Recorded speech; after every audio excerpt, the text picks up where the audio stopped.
聖画の意見に賛成よ。第3の殺人者。そうかもしれない。あら、私に賛同してくださるの？マミゾウもルーミアも犯人じゃなかったから、他に犯人がいるってこと？ちょっと短絡的じゃない？ネーム、その推理、何か根拠あるのかしら？聖画の個室のドアに残ってた痕跡が何か、覚えてる？大きな手形が残ってたって。でも、それがどうかしたの？あの手形、誰がつけたものだと思う？マミゾウがつけたんじゃないの？それは、ありえないわ。なんでよ。今夜、この部屋で起きたことを順番に考えてみればわかるわ。まず、最初に部屋を訪れたのはマミゾウ。この時、マミゾウは手袋をして模擬刀を持っていた。手形がついたのはこの時だと思う。それは、さすがに考えにくいよね。そこまで準備していた奴が、うっかり手形を残すわけないし。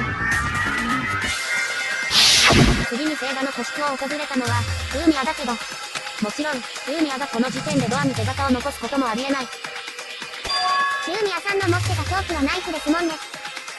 この後、ルーミアとマミゾウはシャワー室で鉢合わせし、マミゾウはルーミアを模擬刀で殴った。この時はまだ手袋をしていたはずよね。それは間違いないだろうね。現場に落ちていた手袋は、片手だけがペンキで汚れていた。マミゾウはその場に模擬刀と手袋を捨てると、壁伝いに個室の出口まで移動。個室から立ち去った。あれ？おかしいな、それだと。マミゾウは一度も素手で模擬刀に触らなかったってことになるじゃん。ここまで周到に準備していたマミゾウさんが、せっかくに素手で模擬刀に触ったり、手形を残したりなんて、考えにくいですよね。いくら真っ暗闇でも、そこまで間抜けなミスはしないよね。現場に残された遺留品と社名丸さんのビデオの映像から考えれば、マミゾウさんの証言には十分な信憑性があると言えそうですからね。大きさからして、あれはルーミアの手形ではありえない。つまり、あの扉の手形は、ルーミアでもマミゾウでもない誰か。真犯人が残した痕跡、と考えられるんじゃないかな。真犯人、ですか。マミゾウでもルーミアでもない、誰か。それが、この事件の真犯人ってことか。そう、そしてそいつは、この中にいるってわけだ。誰なんだ？正直、まだ全然わからないんだけど。確かに、今回の事件の犯人はとてもうまく立ち回っています。誰にも見られることなく犯行を行い、現場には何の痕跡も残していない。でも、これまでの議論を通して、やっと一つ、犯人の残した痕跡が見えてきましたね。それがこのドアの手形、と。決して痕跡を残さなかった犯人が残した唯一の証拠品。これは大きな手がかりになるはずです。そうですよね。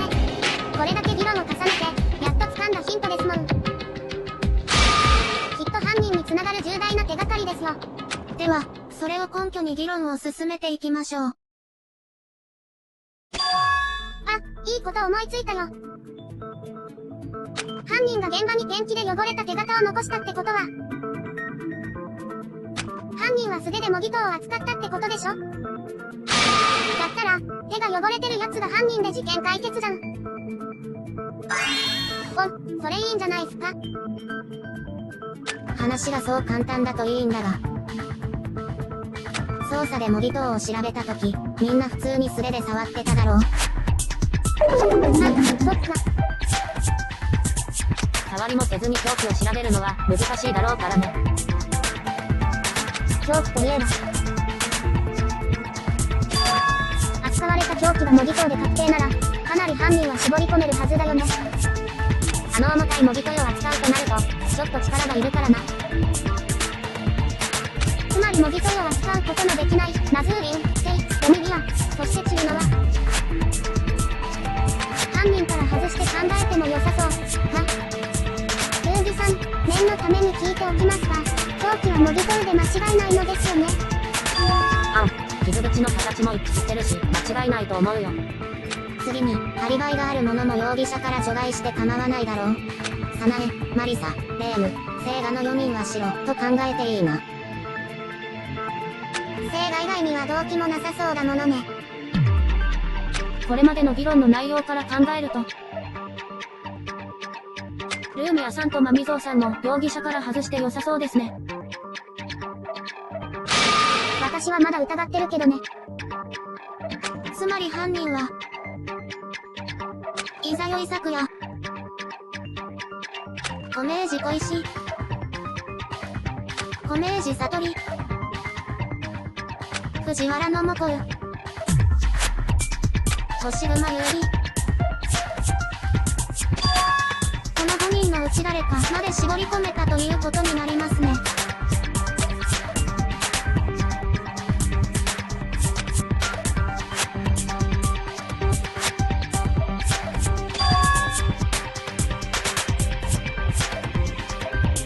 この5人の誰かが犯人だとしたら、こいつは最初から社名丸さんを殺す気だったんすかね。一時にセイガの個室にいたってことは、きっと告白状で誘い出されたんだろ。もともとはセイガを殺すつもりだったんじゃないのか。つまり、現場でたまたま鉢合わせした綾を殺人者と勘違いし、とっさに身を守ろうとして殺してしまったということか。いや、それは違うと思うぞ。犯人は確かな殺意を持ってたはずだよ。なんでそんなことがわかるの？簡単な話だ。犯人が社名丸を2回殴って殺しているからだよ。2回？ってそれが何なの？経験則だが、強い殺意を持っている奴は大抵一撃で殺す。覚悟を決め、何かを守るため、思いを込めた渾身の一撃で殺すからだ。逆に、殺意が薄い奴や覚悟がない奴は、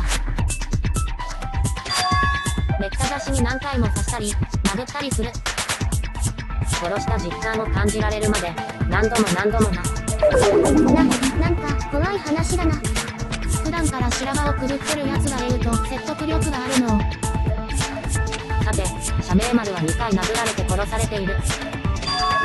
犯人は、1撃目で牽制を加え、2撃目で空所にとどめの一撃を放ってる。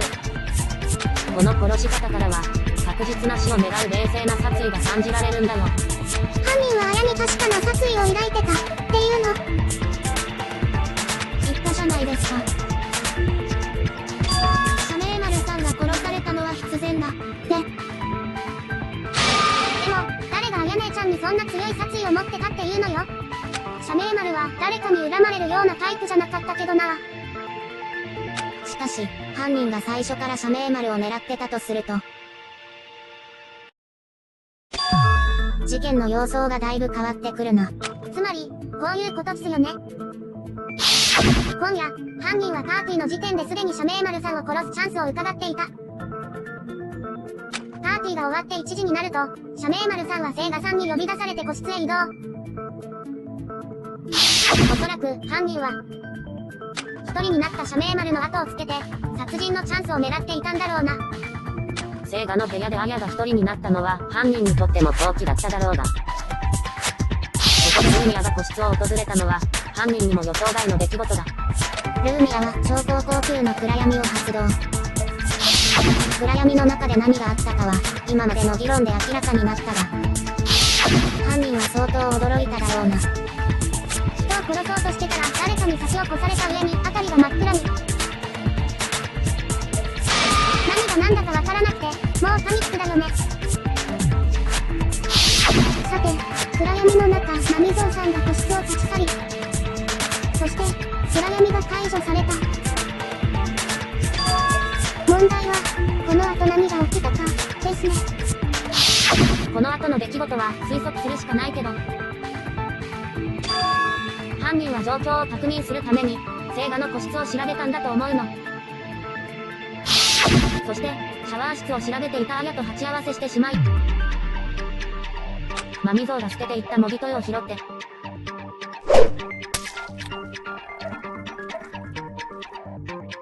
犯人はここで素手で模擬トイを扱った。だから、ドアに手形が残った。じゃあ、犯人は金塗りの模擬トイが痕跡の残りやすい凶器であることを知らなかった。でも、それって変だよ。凶器のリストを一度でも読んでれば、そんなミスするはずがないもん。殺人を狙っていた犯人がリストを取得していなかったとは考えにくいが。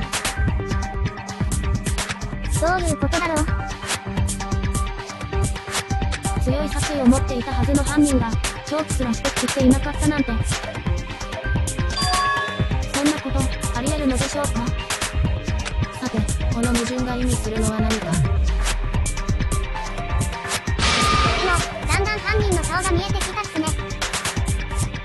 現場に何の証拠も残さなかった犯人が、唯一残したこの痕跡。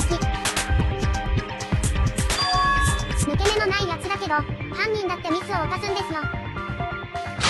このまま議論を進めていけば、きっと追い詰められるはずです。本当にそうかしら。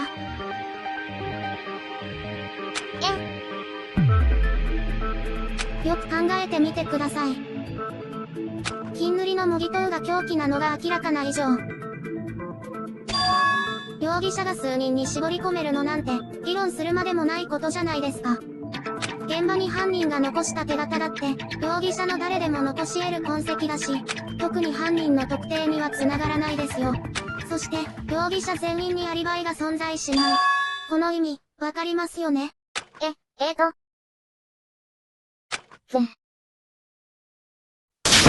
結局、何も分かってないのと一緒ってことじゃん。これだけ議論を重ねたのにか。確かに、ここまでの推理は全て大正解。マミゾウさんとルーミアさんが動いて事件の舞台を整えた、ご明察ですわ。でも、その隙に乗じて殺人を行うのは、5人の容疑者の誰にでも可能だったみたいですよ。確かにドアに残された手形は真犯人がいた可能性を示す痕跡だが、それが誰なのかを証明する役には立たない。他に犯人を示す証拠品なんてないよな。確かに、直接的な証拠はありませんね。証拠がないんだ。話し合っても犯人にはたどり着けないじゃないか。それじゃ、これまで散々議論してきたのは、これほど絶望的な言葉もないわね。ちょっと待ってよ。ここで終わり、ってこと。そんな。何か手はあるだろ。確かに。犯人は、自分の特定に繋がる証拠品を残していません。つまり今回の事件、直接の証拠品から犯人を追い詰めることは不可能でしょう。それじゃ、諦めるのは早いですよ。こういう時は、発想を逆転させるんです。発想を逆転。証拠品がないから、犯人はわからない。この逆を考えてみればいいんですよ。そうすれば、今回の事件の犯人像が見えてくるはずです。つまり、どういうことよ。さあ、レイムさん。ここまで言えば、わかりますよね。